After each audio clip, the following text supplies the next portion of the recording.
Later. It's late. It's been one of those days. All right. So, question. The person writes, I get stuck in a cycle of rituals. I'm underweight and need to gain, and I want to gain like you did, but I'm stuck. I don't run or obsessively exercise, but I do a little stretch routine and I walk 10 minutes every morning, every evening at least. If I can make it half an hour, if I sit down, I need to jig my legs, but I'm not going on runs and I'm not in a gym. I'm still eating snacks and meals, so surely starching is fine. Starching. And the cleaning, it lowers my anxiety. It's not like I'm refusing to eat. I'm eating with the intention of gaining weight. How the thought of doing a little stretch or the thought of being still all day fills me with anxiety. Please tell me your opinion. Well, my opinion is that you have compulsive movement, and that if you want to fully recover, you have to stop that compulsive movement. And I know that your brain will try and justify it, be like, well, it's not like I'm going running or I'm in the gym. And, it does. Compulsive movement feeds the fear of weight gain belief system. Even if you say that you want to gain weight, the reason that you compulsive move, it feeds that eating disorder neural network.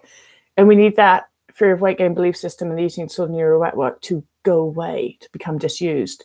So if you're still doing compulsive movement, even if it's really, really, really small, it still counts. And that's why it fills you with anxiety, because it's linked to your eating disorder. So unfortunately, because it fills you with anxiety, that's how we know it's compulsive movement. And if it's compulsive movement, if you want to fully recover from restrictive eating disorder, can't do it. What is the longest recovery testimonial you've received? I don't know what that means. Recovery, yeah, I'm sorry. I don't know what you mean by recovery testimonial and why the length of, when you mean when someone writes a testament that they've recovered. I don't get that question. You might have to elaborate. Question. How long does it take for the soreness of my body to go away in recovery? I feel like I've been like this for weeks now. It takes longer than weeks. How long is a piece of string? It's all between. All of this is about you, yourself, and your body. And if your body says, still feel like shit, then that is your reality. And it shouldn't take years, but it'll probably take months, definitely take weeks. That is about as definitive as an answer as I can give.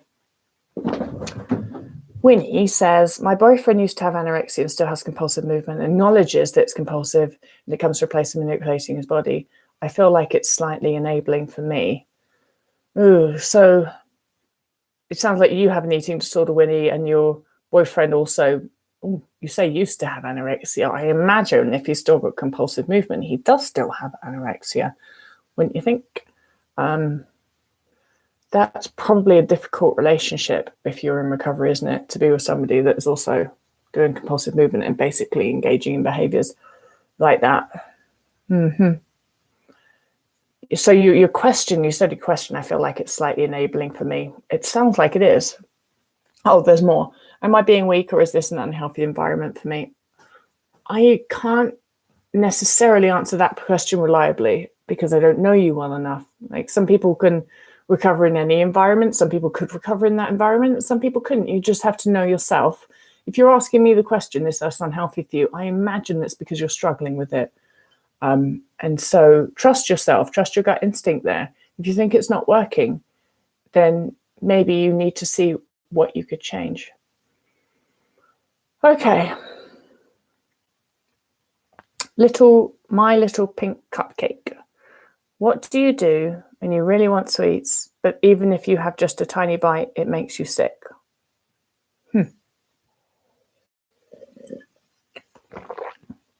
I'll probably still eat the sweets. Truthful answer. A lot of the time in recovery, I felt nauseous because I was eating so much. And then I still continued to eat because I still wanted to eat. And I did just fine. I guess what was happening was like my digestive system was really not dealing very well with the amount of food that I was eating because it was under-resourced. But my mental hunger and my hunger still wanted more food. And so when feeling nauseous, I still a lot of the time chose to eat and make myself feel even more nauseous. But that was what I wanted to do. I still wanted to eat more food. So I did. And it worked out just fine. Danielle says, hey, why I feast every night before bed, thousand calories, jars of Nutella, etc. has been for 4 months, despite eating throughout the day, not feeling hungry before I start eating. It's because Danielle, it's because you're in energy deficit. And I did the same thing. It just was much longer than 4 months, more like 4 years. I was in a very, very, very big binge restrict cycle. So much food at night, restricted during the day. It doesn't matter that you're not feeling hungry in a day. You have to eat more throughout the day. I know that you feel that you're probably eating a lot throughout the day. You have to eat more. Now, the things that you eat at night, like the Nutella and all of this food, that can you see Dave in the background? Dave, what are you doing? She's trying to attack a nail that's on the wall. That's what she's doing. So the things that you eat at night are indicative of what your body really wants you to eat. So you have to bring those foods into the day. You've got to start eating jars of Nutella and all of that crap during the day, as much of it as possible. And what will happen is for a short while, you'll eat a ton of food during the day and you'll eat a ton of food at night. And you'll be like, this can't be fucking right. This is going to go on forever. And you'll be freaking out about it. But keep doing it and it'll be fine. Because gradually, as your body comes out of energy deficit, and remember, energy deficit, oh, she got the nail. Energy deficit is not about weight. You can't tell when your body's come out of energy deficit. Even if you've gained a ton of weight, it doesn't mean that you're out of energy deficit. And what will happen is as you come out of energy deficit, your desire to eat so much at night will start to gradually reduce. But don't be in any hurry for that to happen. That will happen all in good time when your body is ready for it to happen. What you need to focus on is letting yourself eat a ton of food at night and forcing yourself to eat a ton more food during the day, because that's always the hard bit, because a lot of us we come into this kind of like, I eat at night, and when you have an eating disorder, it usually feels safer to eat at night. And we can look at that and say that's because if you were migrating, it would be safer to eat at night because you wouldn't be walking as much at night. You'd be hunkering down, and that would be a good time if you were going to eat anything. Nighttime would be good. So that's why I think a lot of us like to eat at night. We feel safer to eat at night. We feel less inclined to want to eat during the day. Force yourself to eat jars of Nutella and all of that stuff during the day, and allow yourself to enjoy it at night too. And in time, the desire to eat that much at night will start to diminish. All right, guys, I have to go. These cats are driving me crazy. It's been one of those days. Dave is just what my day has been like. Just pulling nails out of the wall for no good reason, aren't you? Just to annoy me. And now you've lost it down the back of the cabinet. Proud of yourself? I'm actually surprised that Dave managed to get on that cabinet, because you see the cat trees over there. That means that Dave must have jumped from the cat trees to the cabinet. And Dave doesn't cat very well. Like, she would usually not be able to jump that far. So well done, Dave. Well done. You catted, Dave. All right.